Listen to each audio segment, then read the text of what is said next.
Welcome to this tutorial. In this video, we are going to take a look at the details view and comment section of the requests within the recruitment module in KEBS. Once the user navigates to the recruitment application, he or she can click on any request in the landing page in order to view the details of the same.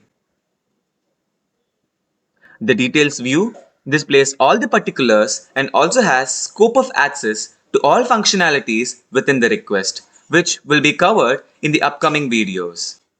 The user can add comments to a request by three ways: by either clicking on the comments button from the actions field, or by clicking the right mouse button and selecting quick comments, or by clicking on the details view and selecting the comment section.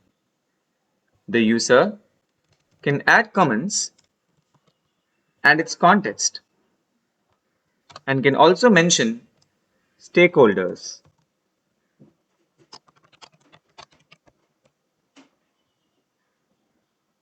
The mentioned stakeholders will be notified that the comment has been posted. Thank you for watching.